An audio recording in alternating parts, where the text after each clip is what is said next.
we've had this hint thrown out by Senator Lindsey Graham, who is a Republican, a key Trump ally, that this evening we're going to get a new package of weapons for Ukraine. Mark Urban is here to talk us through the big foreign policy, diplomatic and defence stories. Welcome back, Mark. Good morning, Patrick. Great to be speaking to you. Let's get straight into the biggest story of the morning. It's been reported that Donald Trump is set to announce a new plan today to arm Ukraine that will finally include offensive weapons. It's quite the change in approach from Donald Trump. You know, compare this to the Donald Trump of 3 or 6 months ago. What's happened? Well, look, we've had this hint thrown out by Senator Lindsey Graham, who is a Republican, a key Trump ally, that this evening we're going to get a new package of weapons for Ukraine. Now, I guess we've all learned it's a bit of a mug's game trying to predict what Donald Trump will do in specific terms ahead of time, but it does seem that he has changed his attitude. He's made a number of public statements over the last couple of weeks saying that basically he thinks Putin has strung him along, has no intention of talking seriously about peace, and that he has upped the number of missile attacks on Ukraine. And that last one, of course, is a fact. In recent weeks, we've seen one record after another being broken in terms of the numbers of drones. It's mainly drones and missiles being fired at Ukraine. This generally happens at night and in the early hours of the morning. But if you go back several weeks, or a couple of months, a few hundred, 200, 300 was considered a really bad night. More recently, we've had a couple of nights where it's exceeded 500 and one where it's exceeded 700. So the numbers have really gone up. The Ukrainian need for military help couldn't be more stark in that sense. Well, let's listen to the president now, because you get an insight into how he's thinking from this clip here. But we basically are going to send them various pieces of very sophisticated military, and they're going to pay us 100% for them. I haven't agreed on the number yet, but they're going to have some because they do need protection. But the European Union is paying for it. We're not paying anything for it, but we will send it. It'll be business for us, and we will send them Patriots, which they desperately need, because Putin really surprised a lot of people. He talks nice, and then he bombs everybody in the evening. So there's a little bit of a problem there, and I don't like it. I mean, that was pure Trump, wasn't it? The European Union are paying. It's business for America. And he didn't quite admit that he'd been played by Putin, but he was certainly expressing his sheer frustration with the way their frequent phone calls go. He's on the phone to Putin. Trump thinks he's charmed him, and then all of a sudden there's another drone bombardment on Kiev. Yeah, I mean, look, he once or twice, I think he has actually more or less said that Putin is playing him along, and he's clearly frustrated. I think there were a good number of people I can remember. In fact, Lawrence Friedman, a well-known professor of strategic studies, writing in the Sunday Times several months ago that there was a danger that Putin would overplay his hand, that Trump would feel like a sucker, and that Trump would end up supplying weapons to Ukraine. And that danger, from the Russian perspective, seems to have been realized by Putin, indeed, not engaging seriously in peace talks. I mean, as for who pays, I mean, it's fascinating, isn't it? This is something where he senses that the MAGA base doesn't like the idea of America forking out multi-billions to send weapons to Ukraine. So he's emphasizing the EU will pay for it. But then you think, hang on a minute, hasn't he already done a deal with Ukraine for their minerals where they'll pay for these new weapons? So it seems like he's going to get them paid for twice over. But I don't think the idea of the EU paying towards this is outrageous for EU leaders. I think they will be satisfied that Trump is now aligning much more closely with their own positions on Ukraine and the need to help them through another fighting season, in the hope that, they can improve their negotiating position. And what difference could these Patriot air defence missiles make? Because listeners will have heard that phrase used again and again and again. It's become slightly totemic. But what sort of practical operational difference will those systems make if the US is finally sending them Well, to Ukraine? yeah, there's a slight mismatch here in the way this debate is unfolding. I mean, if you were to go and look at a typical bad night for Ukrainian air defense at some point in the last few weeks, you would find, let's say, something in the region of, low 500s missiles and drones fired at Ukraine by the Russians in an attempt to overwhelm their defenses with numbers. 90% of those are usually these low-flying drones. This is a design that the Iranians sold to Russia, and they're produced in Russia in increasingly large numbers. Patriot missiles really aren't any good for engaging those drones. They fly quite slowly. They've got a propeller on the back, and they fly quite low. Ukraine has been shooting most of them down with guns, anti-aircraft guns, of various calibers, 23, 40 millimeters, that kind of thing. Some of them they've shot down with fighter planes or helicopters. But the great majority of them, you're going to try and bring down with shells and bullets and that kind of weaponry. The cost of a Patriot missile, which is about $3 million a shot, and the envelope it's optimized to engage doesn't suit those drones. So you're just not going to use them.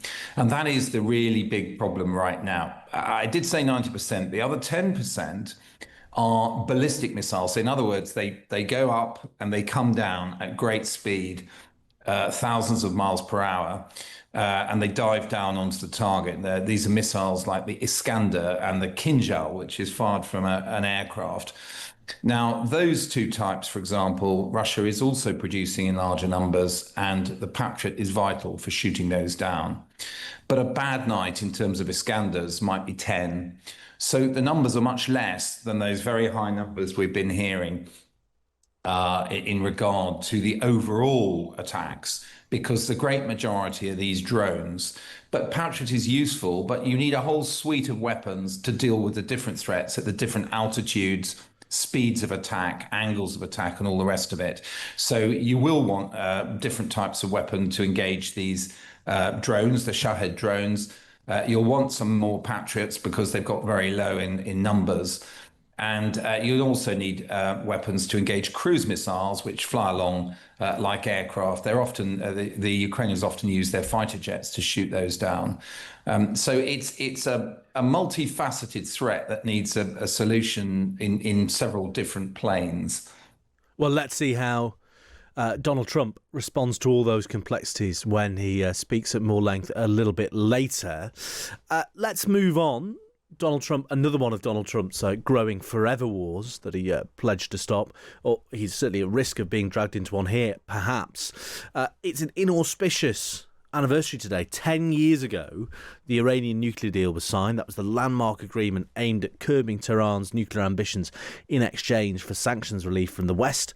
Fast forward to last month, when diplomacy gave way to confrontation as the US and Israel launched strikes on military and nuclear sites inside Iran. Israel now is reportedly preparing for further action if Iran revives its nuclear program. What's the state of play on these negotiations, or these sort of, these very tentative move back to a negotiated settlement, Mark? Where are we today? Well, the situation last week appeared to be that certain people were talking up the idea that they would get back round a table. Oman and Turkey have both been countries that have offered their good offices in terms of trying to get negotiations going again. Then yesterday, the Iranians pretty authoritatively scotched that idea, certainly for the time being.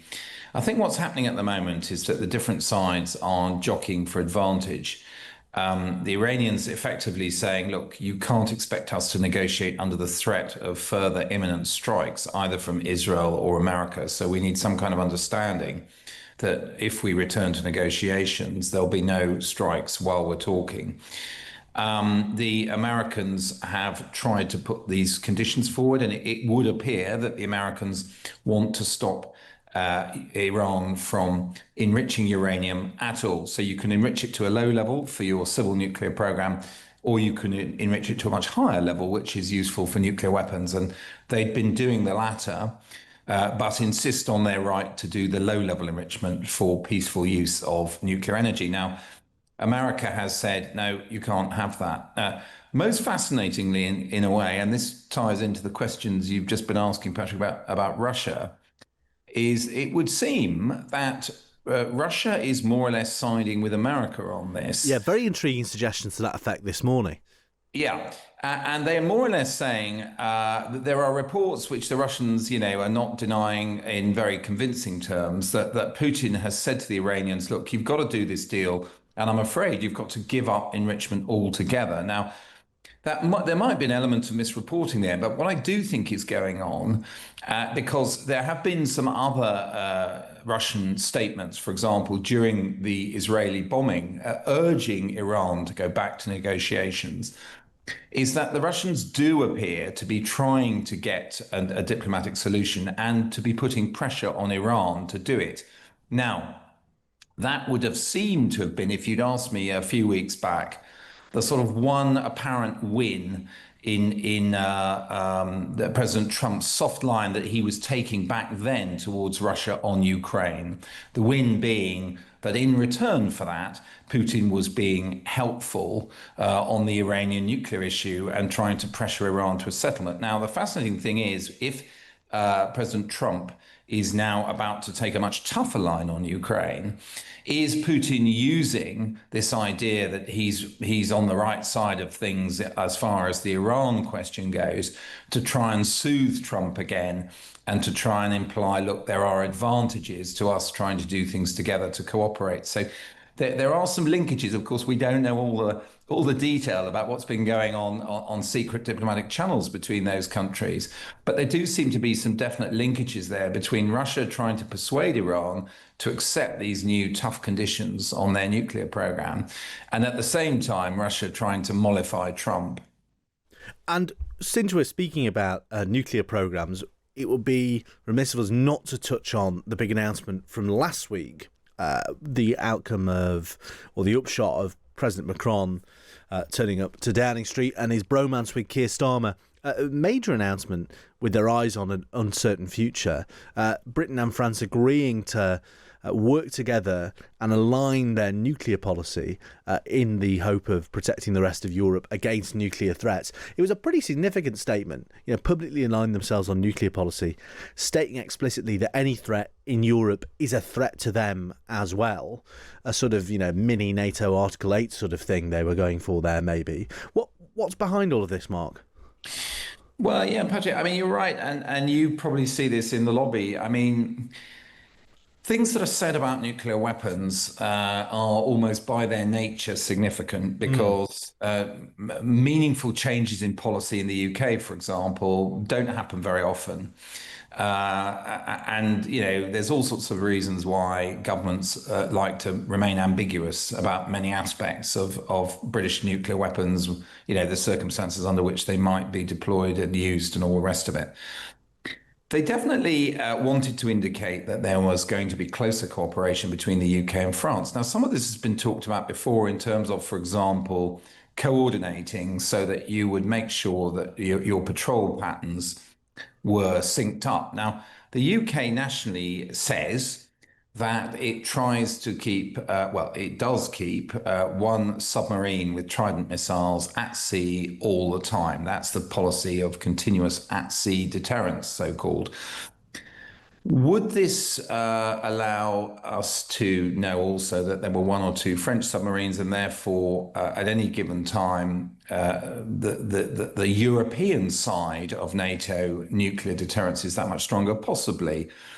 I have to admit, I am a little bit suspicious that I think what might be coming downstream here is some arrangement whereby the French would have cover if for some reason we could not maintain our continuous at-sea deterrence. In other words, there are growing strains with keeping the Trident fleet at sea.